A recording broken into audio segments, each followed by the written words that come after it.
इतनी सारे ग्रह और चंद्रमा को जानने के बावजूद इंसान कहीं जीवन के सबूत को नहीं खोज पाया। लेकिन फिर सामने आया मंगल ग्रह, जहां एक रोवर ने वह कर दिखाया जो पिछले 60 लाख सालों से मानव सभ्यता कभी नहीं कर सकी थी। यह पहली बार था जब दुनिया को पता चला कि धरती के अलावा किसी दूसरे प्लैनेट पर जीवन के संकेत मौजूद हैं, और वह दूसरा प्लैनेट कोई और नहीं बल्कि मंगल है। लेकिन सवाल यह है कि आखिर इस रोवर को ऐसा क्या मिला? क्या मंगल पर जीवन पक्का है या फिर यह कोई मिथक है? तो चलिए डिटेल में जानते हैं। ये कहानी है 10 सितंबर 2025 की, जब पहली बार नासा ने दुनिया को बताया कि मंगल पर जीवन के कुछ ऐसे केमिकल सिग्नल मौजूद हैं जो धरती पर लिविंग ऑर्गेनिज्म जैसे बैक्टीरिया से जुड़े होते हैं। यह पहली बार था जब किसी दूसरे प्लैनेट पर जीवन से संबंधित कुछ मिला था। चलो सबसे पहले मंगल पर जाने वाले इस रोवर की बात करते हैं। 18 फरवरी 2021 को नासा के सबसे एडवांस्ड रोवर ने अपनी 203 दिनों की अंतरिक्ष यात्रा खत्म की थी। इस रोवर का नाम है परसिवरेंस। अपने दोस्तों यानी क्यूरियोसिटी, स्पिरिट और अपॉर्चुनिटी की यात्राओं के बाद यह मंगल ग्रह पर उतरा था। इसका ऑब्जेक्टिव था मंगल पर मौजूद जैज़ेरो क्रेटर पर लैंड करना और रिसर्च करना। यह उसकी मिट्टी और चट्टानों की जांच करने के लिए आया था। नासा ने इस क्रेटर को अपने मिशन के लिए इसलिए चुना था क्योंकि वैज्ञानिकों का मानना है कि यहाँ 350 करोड़ साल पहले पानी से भरी एक झील हुआ करती थी, और यह तो आप भी जानते हैं कि धरती पर भी जीवन का विकास पानी से ही हुआ है।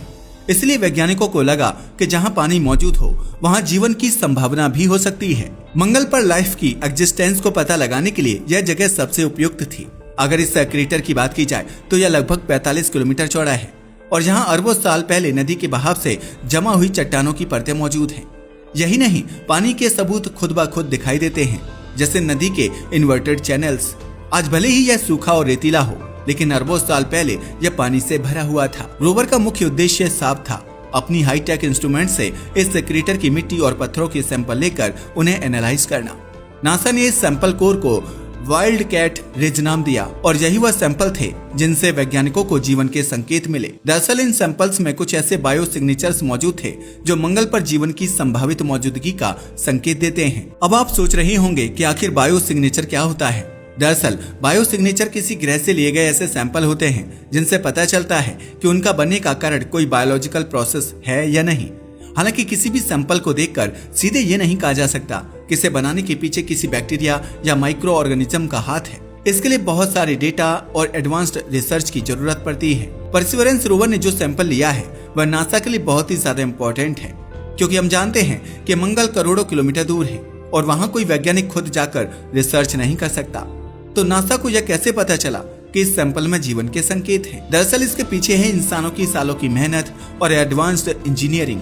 असल में वहाँ पर सारा का सारा काम रोवर खुद करता है। इसमें वैज्ञानिकों के होने की जरूरत नहीं होती। परसिवरेंस सबसे पहले अपने ड्रिल से किसी चट्टान को साफ करता है ताकि अंदर की परतें दिखाई दे सकें। इसके बाद उस चट्टान से सैंपल निकाला जाता है और फिर शुरू होता है कैमरे और लेजर का काम।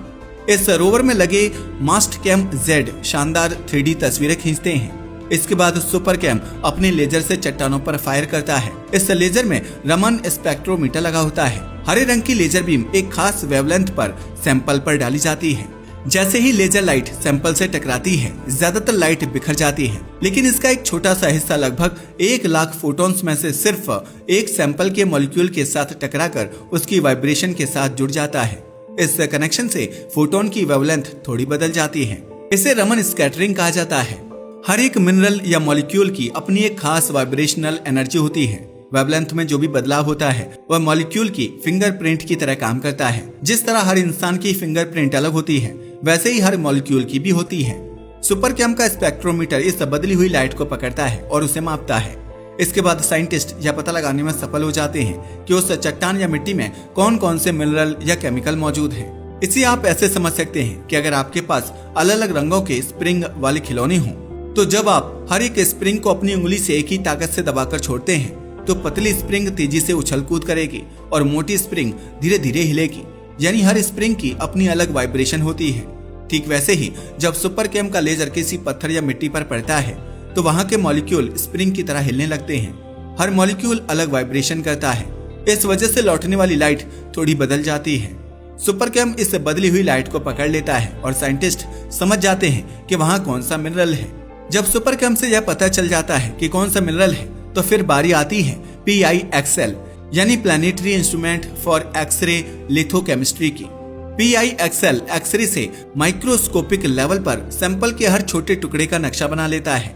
इसके बाद शेरलॉक नाम के डिवाइस का काम शुरू होता है। शेरलॉक UV लेजर से यह पता लगाता है कि वहां पर ऑर्गेनिक मॉलिक्यूल हैं या नहीं। जैसे ही सैंपल में ऑर्गेनिक मॉलिक्यूल और लैब से जुड़े कंपाउंड्स का पता चलता है, शेरलॉक उन्हें पकड़ लेता है। ये तीनों इंस्ट्रूमेंट नासा के सबसे इम्पोर्टेंट उपकरणों में से हैं, जो मंगल पर जीवन की खोज के लिए ही डिजाइन किए गए हैं। जब यह पूरी प्रक्रिया पूरी हो जाती है तो सैंपल कलेक्शन की बारी आती है। परसिवरेंस इन सैंपल्स को अल्ट्रा क्लीन सैंपल ट्यूब्स में सील करता है और फिर उन्हें future Mars sample return mission के लिए स्टोर करके रखता है, ताकि इनको सही सलामत धरती पर लाया जा सके। हमें पता है, अब आप सोच रहे होंगे कि वह सैंपल कौन सा है जिसकी वजह से नासा जीवन की खोज के संकेत दे रहा है। दरअसल जुलाई 2024 में परसिवरेंस ने 3.2 फीट लंबे और 2 फीट चौड़े एक पत्थर पर PIXL और शेरलॉक डिवाइसेस की मदद से एनालिसिस किया था। तब उसे वहां पर कुछ कलरफुल स्पॉट्स यानी धब्बे दिखाई दिए थे। ये धब्बे दिखने में छोटे छोटे और गोल थे। वैज्ञानिकों ने इन्हें लेपर्ड स्पॉट्स नाम दिया, क्योंकि पत्थर पर यह धब्बे बिल्कुल लेपर्ड के धब्बों जैसे दिखाई दे रहे थे। नासा का मानना है कि ये धब्बे 2 अरब साल पहले मौजूद बैक्टीरिया जैसे छोटे जीवों के कारण बने हो सकते हैं। उन्होंने सतह पर मौजूद ऑर्गेनिक कार्बन और सल्फर की मदद से ऊर्जा बनाई होगी और इसी से यहाँ पर यह लेपर्ड स्पॉट्स बने होंगे। लेकिन यह तो केवल अनुमान था। अब इन धब्बों की गहराई तक जाने की जरूरत थी। बस फिर क्या था, परसिवरेंस ने शेरलॉक के लेजर की मदद से इसमें मिनरल को खोजने की कोशिश शुरू कर दी और फिर सामने आया सबसे बड़ा खुलासा। नासा को 2 महत्वपूर्ण मिनरल हाथ लगे। ये थे जरोसाइट और विवियानाइट। दरअसल इन दोनों मिनरल्स में आयरन की मात्रा भरपूर होती है। सबसे ज्यादा ध्यान देने वाली बात यह थी कि ये दोनों मिनरल्स धरती पर भी पाए जाते हैं और उनके निर्माण के लिए बैक्टीरिया जैसे सूक्ष्म जीव जिम्मेदार होते हैं। अगर विवियानाइट की बात करें तो धरती पर यह ज्यादातर दलदली मिट्टी की परतों और सड़े गले ऑर्गेनिक मैटर के पास में बनता है, जबकि कुछ माइक्रोब्स ऐसे भी होते हैं जो विवियानाइट के निर्माण में मदद करते हैं। यानी इसका सीधा मतलब यह था कि मंगल पर जो सैंपल हमें मिला है वह धरती की तरह ही वहाँ पर जीवन के संकेत दे रहा है। इसका मतलब यह हो सकता है कि अरबों साल पहले वहाँ पर जीवन रहा होगा और किसी प्रकार के माइक्रोबियल फॉर्म्स वहाँ फले फूले होंगे।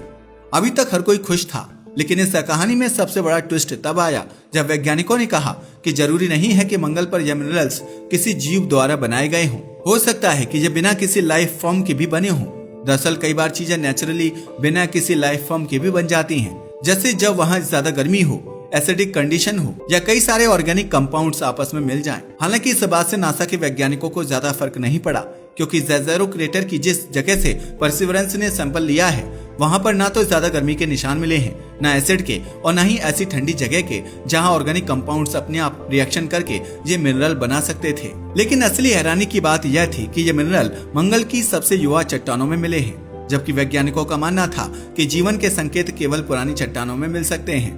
तो इसका मतलब हो सकता है कि मंगल लंबे समय तक रहने योग्य रहा होगा, या फिर ऐसा भी हो सकता है कि नई चट्टानों में भी जीवन के संकेत छुपे हों, जिन्हें पहचानना और भी मुश्किल हो सकता है। सबसे ज्यादा चौंकाने वाली बात यह थी कि जैसे ही परसिवरेंस की टीम ने यह खोज की, उन्होंने मीडिया में आकर ये नहीं कहा कि हमें मंगल पर जीवन मिल गया है, बल्कि उन्होंने सबसे पहले ज्यादा डेटा इकट्ठा किया, उस पर रिसर्च की और फिर रिसर्च पेपर के रूप में नेचर जैसी टॉप साइंस जर्नल में प्रकाशित करवाया। इसके बाद भी इस खबर पर तुरंत यकीन नहीं किया गया। दुनिया के वैज्ञानिकों ने इस खबर को सबसे पहले जांचा, परखा और अपनी अपनी राय दी। इस प्रक्रिया को पीयर रिव्यू कहा जाता है। दरअसल विज्ञान में कोई भी दावा यूं ही नहीं कर दिया जाता। किसी भी दावे को तभी सच माना जाता है जब बाकी वैज्ञानिक भी उस डेटा को देखकर सहमत हों। यही विज्ञान की सबसे बड़ी खूबसूरती है। यह धारणाओं या सपनों पर नहीं, बल्कि हर कदम पर सबूत पर टिका होता है। इसलिए वैज्ञानिकों का कहना है कि मंगल पर हमें जीवन के संभावित संकेत जरूर मिले हैं, लेकिन अंतिम और पक्के निष्कर्ष पर पहुंचने के लिए अभी और ज्यादा खोज और रिसर्च की जरूरत है। वैज्ञानिक अभी भी लगे हुए हैं। उन्होंने मंगल पर जीवन की पक्की खोज के लिए खास फ्रेमवर्क बनाया है। इसमें से एक है confidence of life detection scale यानी COLD स्केल और दूसरा है स्टैंडर्ड ऑफ एविडेंस। इन दोनों का काम है यह जांचना कि परसिवरेंस से हमें जो भी डेटा मिला है वह कितना सही है और उसमें कितनी अनिश्चितता है। साथ ही उन्हें फर्मी पैराडॉक्स का भी जवाब देना है कि क्या हम इस ब्रह्मांड में अकेले हैं। COLD स्केल को मापना आसान नहीं है। यह 7 स्टेप्स में बनती है। हर एक स्टेप पर वैज्ञानिकों का भरोसा और पक्का होता जाता है। सबसे पहले शुरुआत होती है पॉसिबल साइंस से, इसके बाद सबूत जुड़ते जाते हैं और आखिरी लेवल तक पहुंचकर यह तय हो सकता है कि यह सचमुच जीवन का प्रमाण है। यह प्रक्रिया बेहद जरूरी है क्योंकि यह वैज्ञानिकों को जल्दबाजी से बचाती है। इससे हमें पता चलता है कि अंतरिक्ष में जीवन की तलाश करते समय हर छोटे संकेत को सही से परखना जरूरी होता है। अगर हम जल्दबाजी करेंगे तो भविष्य में मिलने वाले डेटा से कोई नतीजा नहीं निकाल पाएंगे और पूरा मिशन गलत साबित हो सकता है। इसी वजह से नासा इस फ्रेमवर्क पर काम कर रहा है। परसिवरेंस का अब तक 4 साल का मिशन पूरा हो चुका है। इसने अपने मिशन में 27 सैंपल कलेक्ट किए हैं, जिनमें से एक वही है जिसे जीवन का सबसे मजबूत सबूत माना जा रहा है। फिलहाल ये सैंपल अभी भी मंगल पर मौजूद हैं, धरती पर नहीं लाए गए, इसलिए इनके बारे में ज्यादा रिजल्ट नहीं निकाले जा सकते। 100% यह कहने के लिए कि मंगल पर कभी जीवन था, इन सैंपल्स को धरती पर लाना होगा। पूरा खेल अब मार्स सैंपल रिटर्न मिशन पर टिका हुआ है। नासा लगातार इस पर काम कर रहा है, लेकिन फंडिंग की कमी के कारण इसमें देरी हो रही है। फिलहाल नासा 2040 तक लगभग $11 बिलियन यानी लगभग 1 लाख करोड़ रुपए खर्च करने की योजना बना रहा है, ताकि ये सैंपल धरती पर लाए जा सके और तब जाकर पक्का पता चलेगा कि मंगल पर जीवन था या नहीं। अब आप खुद सोचिए, अगर इन सैंपल्स में सच में बैक्टीरिया जैसे जीवन के फॉसिल मिले और यह साबित हुआ कि मिनरल्स जीवों के कारण बने हैं, तो यह पक्का हो जाएगा कि मंगल ग्रह पर कभी जीवन हुआ करता था। हालांकि ये अब भी नहीं कहा जा सकता कि यह जीवन क्यों और कैसे खत्म हुआ, लेकिन जीवन का होना अपने आप में बहुत बड़ी बात है। इससे पता चलता है कि ब्रह्मांड जीवन से भरा हुआ है और हम अकेले नहीं हैं, क्योंकि जब हमारे पड़ोसी ग्रह पर जीवन हो सकता है तो अरबों ग्रहों पर जीवन संभव हो सकता है। इस मिशन से शायद पहली बार फर्मी पैराडॉक्स सॉल्व हो पाएगा, जो सच में एक बहुत बड़ी बात होगी। मगर इसके लिए अभी हमें लगभग 15 साल और इंतजार करना पड़ेगा, क्योंकि 2040 में ही यह सैंपल धरती पर पहुंच पाएंगे। तो ये थी कहानी मंगल ग्रह पर मिले जीवन के संकेत की। लेकिन अब सवाल यह है कि क्या 2040 तक हमें पक्का सबूत मिल जाएगा कि मंगल पर जीवन था या नहीं, या एक बार फिर हमारे वैज्ञानिकों को निराश होना पड़ेगा। वैसे आपका इसके बारे में क्या ख्याल है? अपनी राय को कमेंट करके बताना ना भूलिएगा। साथ ही अगर आपको हमारी यह वीडियो पसंद आई हो तो इसे लाइक करें और हमारे चैनल को सब्सक्राइब करें। धन्यवाद।